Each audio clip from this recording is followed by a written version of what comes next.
मुख्यमंत्री भूपेश बघेल संभाग स्तरीय भेंट मुलाकात उन्होंने के कार्यक्रम में शामिल होने भिलाई पहुंचे, जहां पर उन्होंने दुर्ग संभाग के 7 जिलों से आए 8000 युवाओं के साथ सीधा संवाद किया। यहां पर राजनांदगांव, कवर्धा, बालोद, बेमेतरा, खैरागढ़, मानपुर, मोहला, अंबागढ़, चौकी और दुर्ग जिले से आए कॉलेज से छात्रों की समस्याओं को सुना और उनके द्वारा किए गए प्रश्नों का जवाब दिया। इसके साथ ही कई व्यावसायिक परीक्षाओं की तैयारी करा रहे युवा, सरकारी नौकरी के लिए निजी और सरकारी संस्थाओं में ट्रेनिंग ले रहे युवाओं की समस्याओं को भी सुना। सीएम भूपेश बघेल ने भेंट मुलाकात कार्यक्रम के दौरान आनंदित करने वाले चित परिचित अंदाज में युवा संवाद के माध्यम से की जा रही कई मांगों को जल्द से जल्द पूरा करने की बात कही। इस भेंट मुलाकात में युवाओं के साथ में संवाद कार्यक्रम में सभी जिलों से आए पढ़ाई कर रहे छात्र छात्राओं को मौका दिया गया।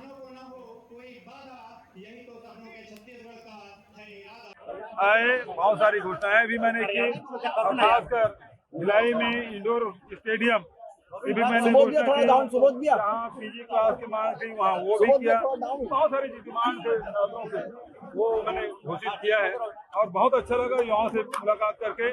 उनके जो सपने छत्तीसगढ़ के बारे में, कोई कविता और कोई अपने भाषण के माध्यम से अपनी भावनाएं उन्होंने व्यक्त की और बहुत सुंदर उनकी भावनाएं, मैं उनको साधुवाद देता हूँ।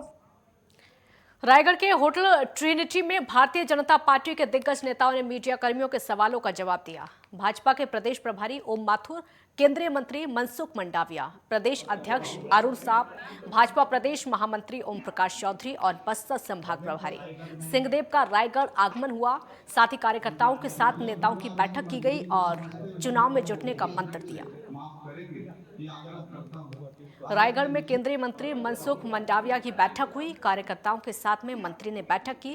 बीजेपी के कई बड़े दिग्गज इस बैठक में मौजूद रहे।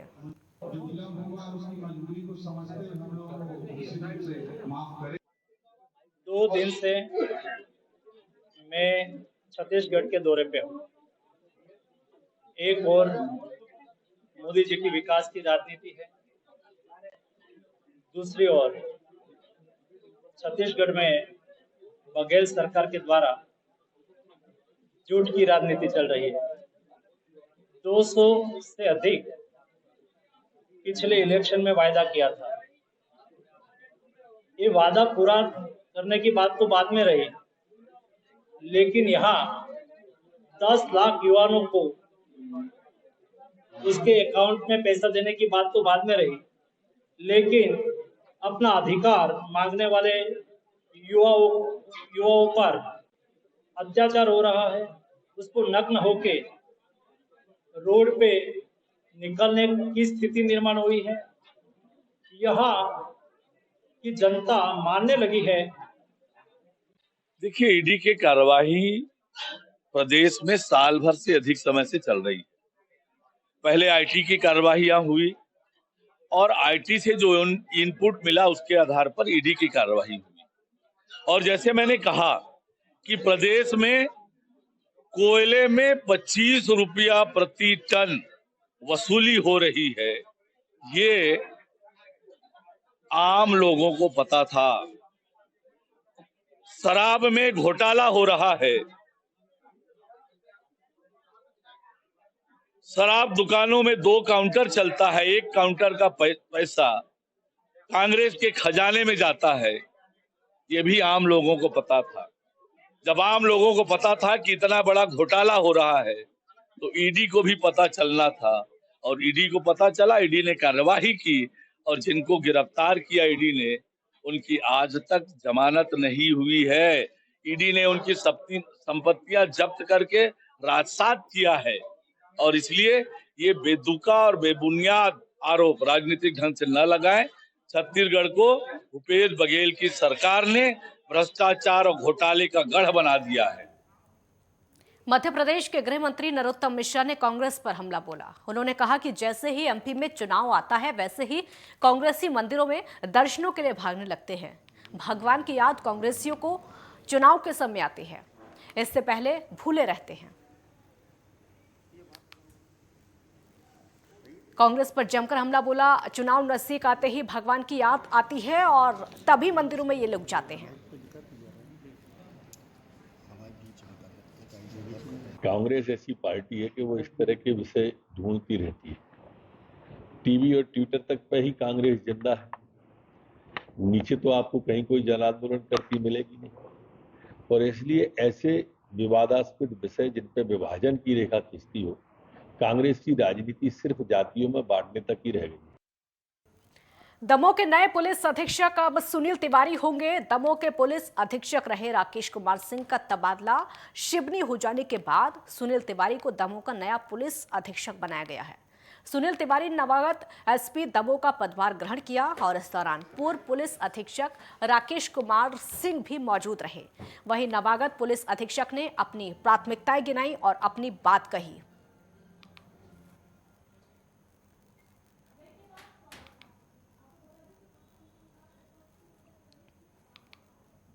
पूरे प्रदेश में ही सबसे पहली प्रायोरिटी आने वाले चुनाव है, विधानसभा चुनाव है।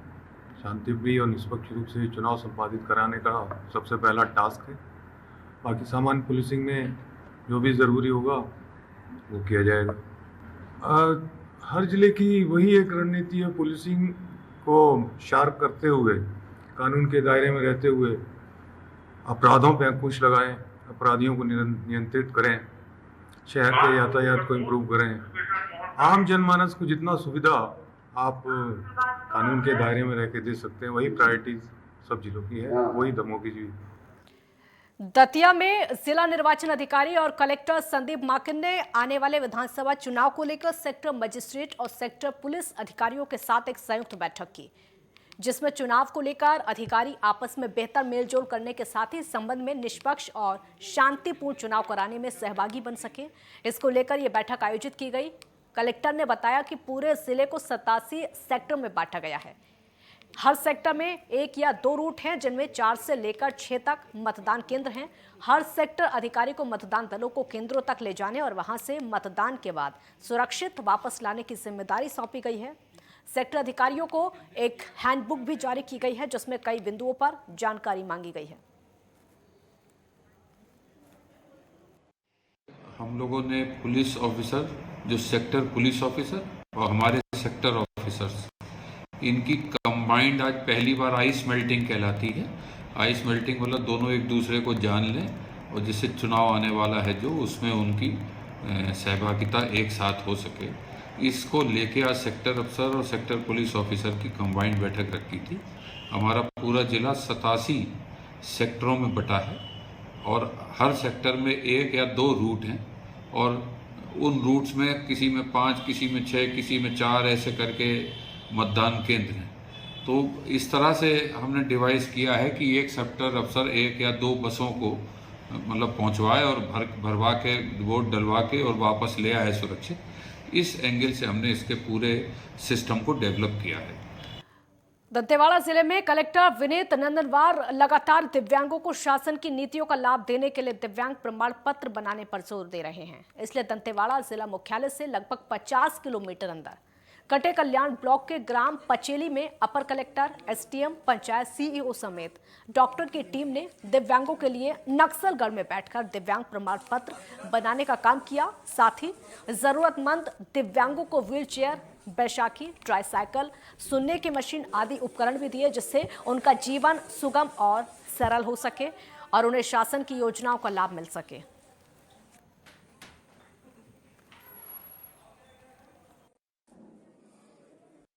जनपद पंचायत कटे कल्याण में शासन प्रशासन की ओर से शिविर लगाया गया, जिसमें कटे कल्याण ब्लॉक में टोटल 26 ग्राम पंचायत है। 26 ग्राम पंचायत से उन चिन्हांकित बच्चों, हितग्राही, विकलांग, दिव्यांग जन जिनका अपना क्या बोलते हैं प्रमाण पत्र नहीं बने, उनमें से 99 लोग को लेके आना है, जिसमें से अभी तक हमारे पास 50 लोग का पंजीयन हो चुका है। इसमें सभी विभाग, मेडिकल से रिलेटेड है, अर्थवादी है, मनोवैज्ञानिक है और आई है और कान का सभी प्रकार के डॉक्टर आए हुए हैं और यहाँ पे उनका डॉक्टर के द्वारा इलाज किया जा रहा है, चेक किया जा रहा है और उसके साथ साथ में उनको जो हितग्राही हैं उनको सामान वितरण भी किया जाएगा, जिसमें ट्राईसाइकिल है उसका और जो इक्विपमेंट आता है वो चीज़ उनको वितरण किया जाएगा।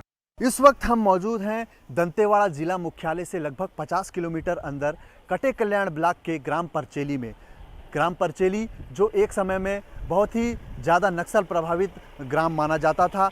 आज भी कहीं ना कहीं नक्सल प्रभावित क्षेत्र के रूप में इसकी पहचान है, लेकिन अब हमको ये देखने को मिल रहा है कि जिला प्रशासन की टीम आज यहाँ पर ग्राम परचेली में पहुँची हुई है और नेटवर्क 10 की टीम भी यहाँ पर ग्राउंड जीरो में पहुँची हुई है रिपोर्ट देखने के लिए कि यहाँ पर जो दिव्यांग शिविर लगाया गया है और कलेक्टर के आदेश से जो यहाँ पर दिव्यांग शिविर का आयोजन किया गया है, इसमें सभी जो है विभाग के आला अधिकारी पहुँचे हुए हैं, चाहे वो अपर कलेक्टर हो, डिप्टी कलेक्टर हो, तहसीलदार हो या कोई और विभाग के कोई अधिकारी हो, स्वास्थ्य विभाग के जिला मुख्य चिकित्सा एवं स्वास्थ्य अधिकारी। आप मेरे पीछे देख सकते हैं कि किस तरीके से जो है दिव्यांगजन यहाँ पर पहुँचे हुए हैं। ये शिविर इन्हीं दिव्यांगजनों के लिए लगाया गया है कि जो जिला मुख्यालय तक पहुँच करके दिव्यांग प्रमाण पत्र बनाने में सक्षम नहीं है। दिव्यांग प्रमाण पत्र से काफ़ी सारी सहायता मिलती है, राशन में, नौकरी में और भी बहुत सारी सुविधाएं मिलती हैं। और जब से दंतेवाड़ा में नए कलेक्टर विनीत नंदनवार आए हैं, वो प्रमाण पत्रों को ज़्यादा विशेष ध्यान दे रहे हैं और इसी की वजह से जो है आज यहाँ पर इतने अंदरूनी क्षेत्र में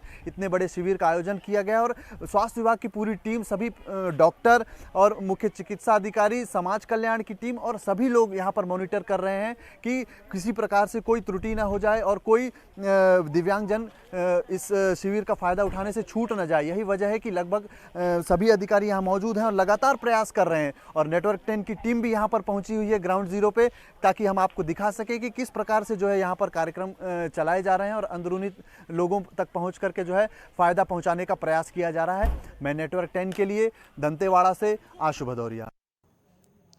एक ब्रेक यहाँ पर रुकेंगे, ब्रेक के बाद जल्द लौटेंगे।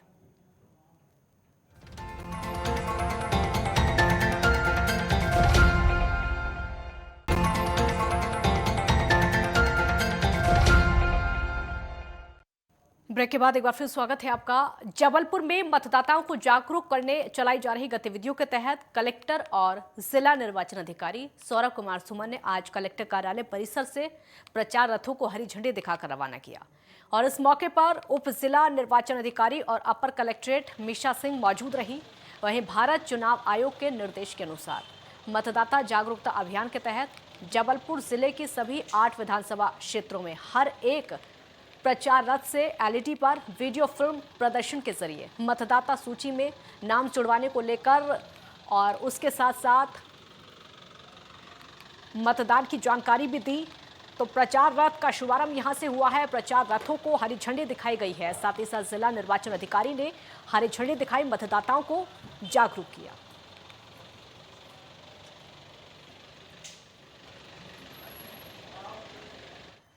पूर्व विधायक और वरिष्ठ कांग्रेस नेता राजेंद्र भारती ने दतिया जिला और पुलिस प्रशासन को लेकर गृह मंत्री नरोत्तम मिश्रा पर निशाना साधा।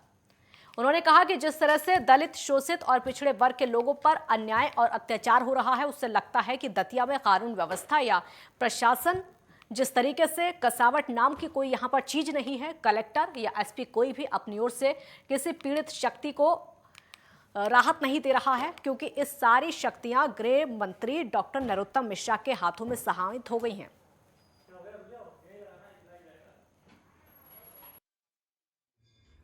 एक तो दतिया के गामा पहलवान ने जब जेविस्को को हराया था और विश्व चैंपियन बने थे तब हुआ था।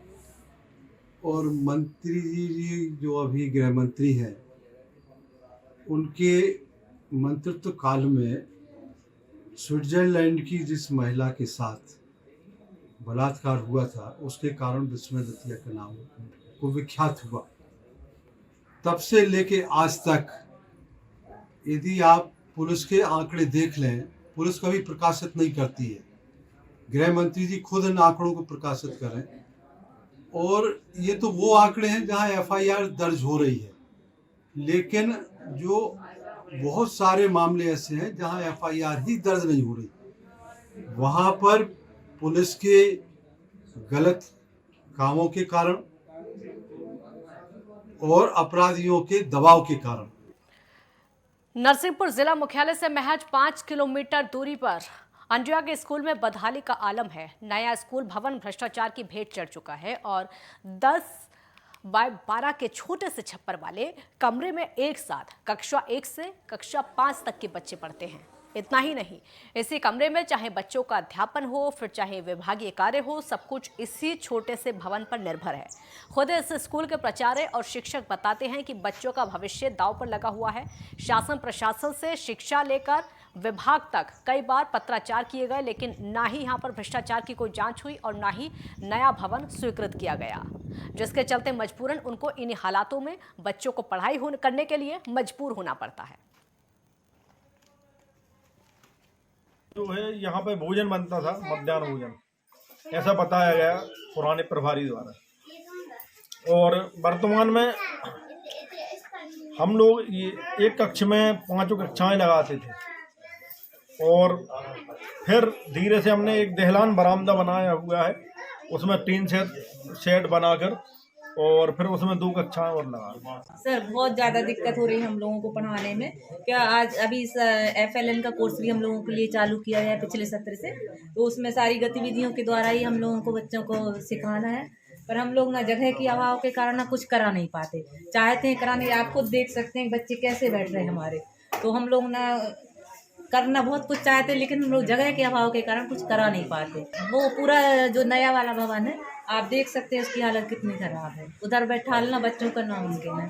हम लोग इतनी मतलब ऐसी अवस्था में बच्चों को नहीं कभी नहीं ले जा सकते वहाँ। तो जैसा कि इसमें आया है कि पहले प्रस्ताव वगैरह भेजा जा चुका है, तो उस प्रस्ताव को फॉलो अप करवा लेते हैं और दूसरी वैकल्पिक अभी क्या व्यवस्था कर सकते हैं उसका देखेंगे। दीपका थाने में एक व्यापारी से हुई लूट के मामले में पुलिस ने 5 आरोपियों को गिरफ्तार कर लिया है, साथ ही लूटी हुई रकम जब्त की है। दरअसल पिछले सप्ताह कोसाबाड़ी जंगल के पास पेट्रोल पंप जा रहे एक व्यापारी से कुछ युवकों ने चाकू की नोक पर लाखों की लूट कर ली, जिस पर व्यापारी ने तत्काल दीपका थाना पहुंचकर मामले को गंभीरता से लिया और उसके बाद मामले की जांच शुरू की।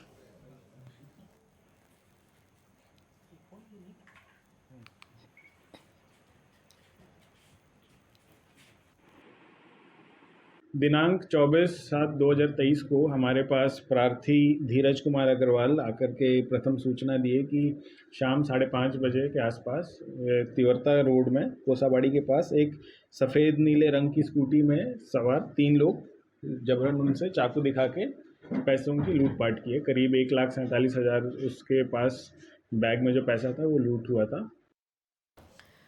छत्तीसगढ़ के नारायणपुर पुलिस की तरफ से आपराधिक तत्वों के खिलाफ लगातार कार्रवाई की जा रही है। रायनार में हुए अंधे कत्ल के मामले में पुलिस को सफलता मिली है। पुलिस ने 2 आरोपियों को गिरफ्तार किया है। पूछताछ में दोनों आरोपियों ने अपना गुनाह कबूल किया है। ग्राम रायनार में भोलाराम मंडावी की आरोपियों ने धारदार हथियार से हमला करके हत्या कर दी।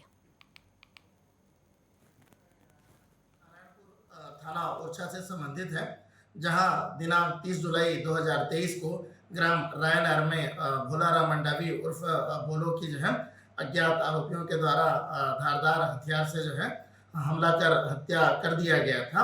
और इस मामले में मृतक के परिजनों के रिपोर्ट पर थाना ओरछा में अज्ञात आरोपियों के विरुद्ध धारा 302 और 34 भारतीय दंड संहिता के अंतर्गत आपराधिक प्रकरण पंजीबद्ध कर अनुसंधान में लिया गया था। जगदलपुर के महारानी अस्पताल में Indian orthopaedic association bone and joint दिवस पर महारानी अस्पताल के सीनियर डॉक्टर्स के द्वारा प्रशिक्षण दिया गया। इस दौरान सड़क दुर्घटनाओं में घायल व्यक्ति को किस प्रकार से उपचार दिया जाए इसकी जानकारी दी गई। और आपको बता दें कि एक्सीडेंट में घायल हुए व्यक्ति को सही से लाया नहीं जाता है, उसके कारण दुर्घटना में घायल व्यक्ति बुरी तरह अवस्था में चला जाता है। डॉक्टर्स के द्वारा बताया गया कि दुर्घटना में घायल हुए व्यक्ति को कैसे बचाया जाता है। लगभग 500 से ज्यादा व्यक्तियों को इसकी जानकारी दी गई। इंडियन ऑर्थोपेडिक्स एसोसिएशन की तरफ से आज यह आयोजन किया गया है। इस आयोजन में हम मुख्य रूप से सड़क दुर्घटना से ग्रसित व्यक्ति के जीवन की रक्षा कैसे की जाती है इसकी एक ट्रेनिंग दे रहे हैं, जिसको कि बेसिक लाइफ सपोर्ट ट्रेनिंग कहते हैं।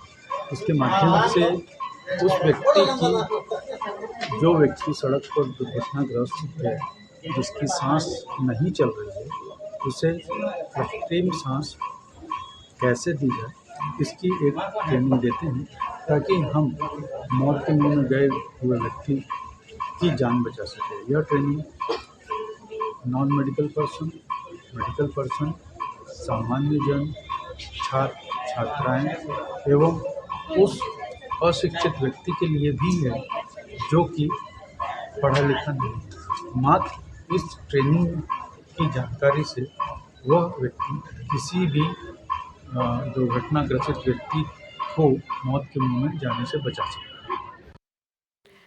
एमपी के ग्वालियर के मुरार थाना क्षेत्र में धोखाधड़ी का एक अनोखा मामला सामने आया है, जहां पर एक फरियादी के साथ उसके एक रिश्तेदार और ज्वेलर्स द्वारा 35 तोला सोने की धोखाधड़ी को अंजाम दिया गया। फरियादी को नकली सोना थमाकर सोने के फर्जी बिल थमा दिए गए और बाद में जब मामले का खुलासा हुआ तो पीड़ित ने मामले की जानकारी मुरार थाना पुलिस को दी। उसके बाद पुलिस ने कई धाराओं में अपराध पंजीकृत करके विवेचना शुरू कर दी। 35 तोला सोने की एक धोखाधड़ी का मामला सामने आया है। इसमें फरियादी के द्वारा न्यायालय में माननीय न्यायालय में परिवाद लगाया गया था। उसके द्वारा ये बताया गया था कि उसने जो लड़की की शादी के लिए कुछ 35 तोला सोना लिया गया था, लेकिन उसमें उसके जो ज्वेलर्स के द्वारा फर्जी बिल दे दिए गए थे और एक व्यक्ति के द्वारा फर्जी बिल बनवाए गए थे। तो जिस व्यक्ति ने फर्जी बिल बनवाए गए थे उसके खिलाफ और जिस ज्वेलर ने फर्जी बिल दिए गए थे 35 तोले सोने के, उसके खिलाफ धोखाधड़ी की विभिन्न धाराओं में थाना मुरार में केस रजिस्टर कर लिया गया है और इसमें इन्वेस्टिगेशन में आए हुए तथ्यों के आधार पर वैधानिक कार्रवाई सुनिश्चित की जाएगी। पूर्वी मध्य प्रदेश के कई हिस्सों और राजधानी भोपाल में शुक्रवार सुबह भारी बारिश हुई, जिससे कई इलाकों में पानी भर गया। साथ ही मौसम विभाग ने चेतावनी भी जारी की है। ये रिपोर्ट आप देखिए। पूर्वी मध्य प्रदेश के कई हिस्सों और राजधानी भोपाल में शुक्रवार सुबह भारी बारिश हुई, जिससे कई इलाकों में पानी भर गया। अभी जो है मध्य प्रदेश के लिए एक अपना बेलमेंट लो प्रेशर बना हुआ है, जो कि अभी छत्तीसगढ़ के ऊपर है और अभी उसको अपने ईस्ट एमपी के ऊपर, नॉर्थ ईस्ट एमपी के ऊपर आने की संभावना है, जिस वजह से अगले 24 घंटे के दौरान भी खासतौर से ईस्ट एमपी में कहीं कहीं पे भारी वर्षा मिलने की संभावना है। मौसम विभाग ने 16 जिलों में भारी बारिश की चेतावनी जारी की है। चंबल, सागर, रीवा, शहडोल, जबलपुर, ग्वालियर के जो संभाग के जो जिले हैं, यहाँ पे हैवी रेनफॉल हो सकती है। और पिछले 24 घंटे के दौरान जो है अभी रीवा में 68 और पचमढ़ी में 124 और खजुराहो में 72 सेंटीमीटर वर्षा दर्ज की गई, जो कि हैवी रेनफॉल और वेरी हैवी रेनफॉल के रेंज में आते हैं और आज भी ऐसा ही मौसम रहने की संभावना है। जबलपुर संभाग में पिछले 48 घंटों से लगातार हो रही बारिश के कारण बरगी बांध के 15 गेट खोल दिए गए हैं। 16 जिलों में भारी बारिश के अलर्ट के मद्देनजर लोगों को कमजोर स्ट्रक्चर और जलभराव वाले इलाकों से दूर रहने की चेतावनी दी गई है। एक ब्रेक यहाँ पर रुकेंगे, जल्द लौटेंगे।